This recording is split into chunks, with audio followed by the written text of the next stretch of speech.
তবে আমি আমার যুবক ভাই এবং তার পিতা যে এখনো নেশা করে, আমি আমার যুবক ভাই এবং তার দাদা যে এখনো নেশা করে, সবার উদ্দেশ্যে বলতে চাই, তিনি মুস্তাফা সাল্লাল্লাহু আলাইহি ওয়াসাল্লাম বলছেন, তোমরা নেশাদার দ্রব্য থেকে বেঁচে থাকো। কেন?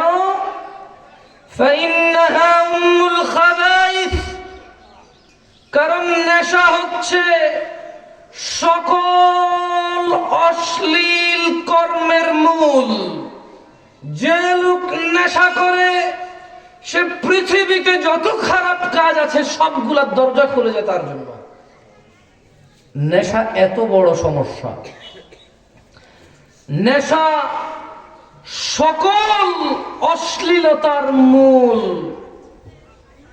যে ব্যক্তি আজকে গাঁজা খায়, ইয়াবা খায়, মনে করে আমি তো আর অনেক অপরাধ করি না, তবে তার আল্লাহর রাসূলের এই হাদিসের দিকে লক্ষ্য করে নেশা ত্যাগ করা উচিত। টুডে অর টুমরো, আজকে অথবা কালকে সে সমস্ত হারাম কাজে লিপ্ত হবে, এতে কোনো সন্দেহ নাই, যদি সে নেশা বর্জন না করে। দেখুন দিনী ভাইয়েরা, যারা নেশা করে তারা সবাই নিশ্চিতভাবে জানে নেশায় কোনো কল্যাণ নেই, নেশায় কোনো উপকার নেই। এইসব জেনে শুনেও মাদকাসক্ত মানুষ নেশার অন্ধকার জগতে থাকতে চায়। মাদকাসক্ত তরুণ প্রজন্ম মুসলিম হওয়া সত্ত্বেও ধর্ম কর্ম সব কিছু বিসর্জন দিয়ে হতাশাকে সঙ্গী করে নিতে চায়।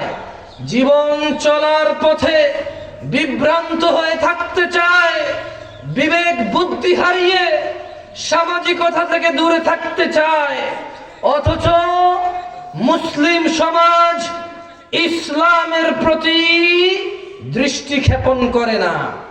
ইসলাম মানুষকে সকল ধরনের নেশা হতে সম্পূর্ণ নিষেধ করে। মানুষকে ধ্বংস ও করুণ পরিণতি হতে রক্ষা করার জন্য ইসলাম, ইসলামী অনুশাসন মেনে চলার কোনো বিকল্প নেই যুবকদের এবং আমাদের। তাই আমাদের ও আমাদের যুবকদের জানতে হবে ইসলাম মাদক সম্পর্কে কি দিক নির্দেশনা দিয়েছে। আমাদের এবং আমাদের যুবকদের জানতে হবে ইসলাম ইয়াবা, গাঁজা এছাড়াও যত ধরনের নেশা রয়েছে এই সকল নেশা সম্পর্কে কি বলে। বাপ তার সামাজিকতার দোহাই দিয়ে সন্তানকে নেশা থেকে ফেরাইতে পারবে না, পারবে না বংশীয় মর্যাদার দোহাই দিয়ে, পারবে না স্ত্রী তার সন্তান সন্ততির দোহাই দিয়ে তার স্বামীকে নেশা থেকে ফেরাইতে।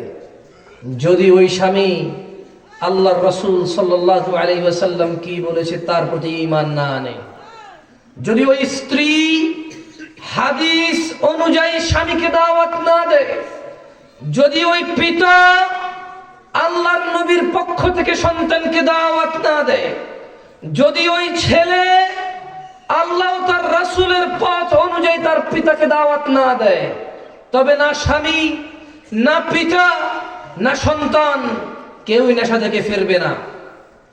নেশা সম্পর্কে মুস্তাফা আলাইহিস সালাম বলেন, عن ابن عمر قال, ইবনে ওমর রাদিয়াল্লাহু আনহু বলেছেন, قال رسول الله صلى الله عليه وسلم, রাসূল সাল্লাল্লাহু আলাইহি ওয়াসাল্লাম বলেছেন, কুল্লু মুসকিরিন খামর, যারা ইয়াবার নাম কোরআনে খুঁজতে চায়, যারা গাজার নাম হাদিসে খুঁজতে চায়, যারা এলএসডি হিরোইনের নাম হাদিস কোরআনে খুঁজতে চায়, জেনে রাখো যুবক, মুস্তাফা আলাইহিস সালাম কোন পানীয় দ্রব্যের নাম উল্লেখ করে বলেননি।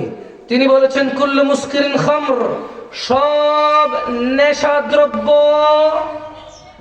সকল নেশাদার দ্রব্য হচ্ছে মদ। শুধু পানি খাবে, বোতলে ঢুকানো থাকবে, ওইটাকে মদ বলবে, তিনি এমনটা বলেননি। আমার তোমার সমাজে হুজুররা আমরা হয়তো বলেছি মদ মানে পানি, কোন পচা পানি না, তিনি মদ মানে পানি বলেননি। তিনি বলেছেন কুল্লু মুসকিরিন খামরুন, সকল নেশাদার দ্রব্য হচ্ছে মদ, ও কুল্লু খামরিন হারাম, আর সকল ধরনের মদ হচ্ছে হারাম। যুগ থেকে যুগান্তর মাদক আমাদের সমাজের আনাচে কোনাচে পায়চারি করছে। কেউ মাদকে আতঙ্কিত, আবার কেউ মাদকে আনন্দিত আমোদিত। মাদকে আতঙ্কিত আর আমোদিত এইটা বুঝতে বেশি কষ্ট করা লাগবে না। যখন কেউ রাস্তাঘাটে হাঁটে, গাঁজা খায়, হেরোইন খায়, নেশা করে, ইয়াবা খায়, আমরা সকলে তাকে বলি গাঁজাখোর, নেশাখোর। আবার যখন কেউ ফকির সেজে, লালন ভেসে, লালন সেজে, আখড়ায় বাউল সেজে, আউল সেজে কোন এক আখড়ায়, দরগায়, আস্তানায় গিয়ে গাঁজা খায়, তখন আমরা তাদের বলি সন্ন্যাসী। মাদকে আনন্দিত করা, যারা সাধু সেজে, সন্ন্যাসী সেজে, আউল বাউল লালন সেজে যারা গাঁজা খায়, নেশা করে, তারা মাদকে আনন্দিত, সবাই এটাকে গ্রহণ করেছে, সাধু বলছে এটাকে। একই কাজ রাস্তাঘাটে আনাচে কোনাচে যুবক করলে বলে যে নেশাখোর, গাজুড়ি, গাঁজাখোর। বর্তমানে মুসলিম যুবক যে সকল নেশাখোরদের সন্ন্যাসী বলছে, বর্তমান সমাজে আমাদের মুসলিম যুবকরা যেই সকল নেশাখোরদের সন্ন্যাসী বলছে, এমন নেশাখোরদের সম্পর্কে মুস্তাফা আলাইহিস সালাম কি বলছে আপনাদের কি জানিয়ে দেব? বলবো। দেখেন, জান্নাত জাহান্নামের আলোচনায় বেশি আনন্দ লাগে। আমি কিন্তু পারি সুবহানাল্লাহ বললে আসমান জমিন পূর্ণ হয় নেকিতে, আলহামদুলিল্লাহ বলে থামলাউল মিজান, মিজানের পাল্লা ভারী হয়। ফজরের 2 রাকাত সুন্নত পড়লে দুনিয়া থেকে উত্তম কিছু পাওয়া যায়।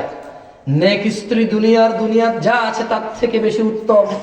একবার দুরূদ পড়লে 10 নেকি হয়, 10টি রহমত হয়, 10টি গুনাহ ক্ষমা হয়, 10টি মর্যাদা বৃদ্ধি পায়। আমি কিন্তু এগুলা পারি।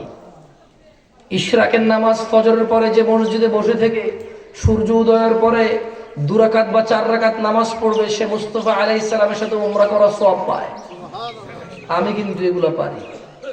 যে ব্যক্তি ফজরের 2 রাকাত সুন্নত, যোহরের আগে 4 পরে 2 মোট 6, টোটাল 8, মাগরিবের পরে 2, ইশার পরে 2, টোটাল 12 রাকাত সুন্নতে রাতিবা বা মুআক্কাদা পড়ে, তার জন্য আল্লাহ জান্নাতে ঘর বানায়। আমি কিন্তু এগুলো বলতে পারি। আমি কিন্তু বলতে পারি যে আল্লাহর ঘর নির্মাণ করবে দুনিয়াতে, আল্লাহ তার জন্য জান্নাতে ঘর নির্মাণ করবে। আমি কিন্তু এগুলো জানি, কিন্তু এগুলো আপনাদের মজা লাগে শুনতে, শোনা উচিত, জানা উচিত। তবে নেকির আলোচনা, জান্নাত জাহান্নামের আলোচনা সবার ভালো লাগে, কিন্তু জান্নাত নষ্ট হয় কি কাজে, জান্নাত পাওয়া যাবে কি ছাড়লে, তা শুনতে কারো মজা লাগে না। সন্ন্যাসী যাদের বলছেন, গাঁজাখোর নেশাড়িদের, স্মার্ট নেশাখোর উপার্জিত যুবকের কাছে কন্যা দিয়ে দিচ্ছেন। মার কোনো আপত্তি নেই, বাপের কোনো আপত্তি নেই। 2 লাখ টাকা বেতন পায়, 50,000 টাকা বেতন পায়, বিজনেস করে 50-60,000 1 লাখ টাকা কামায়, ছেলে নেশা করে, মদ খায়, সিগারেট খায়, মা বাপের কোনো আপত্তি নেই। কারণ কি? রাস্তাঘাটে মারামারি করে না, কাউকে গালিগালাজ করে না, বলে যে ভদ্র। সিগারেট খায় কি খায়? আমি কোনো দেখি না বেশি জীবনে, তো পুরোটা ভদ্র। 1 ওয়াক্ত সালাত আদায় করে না, সমাজে তাকে ভদ্র বলে। ইসলাম তাকে কাফের বলে, সমাজ তাকে ভদ্র বলে।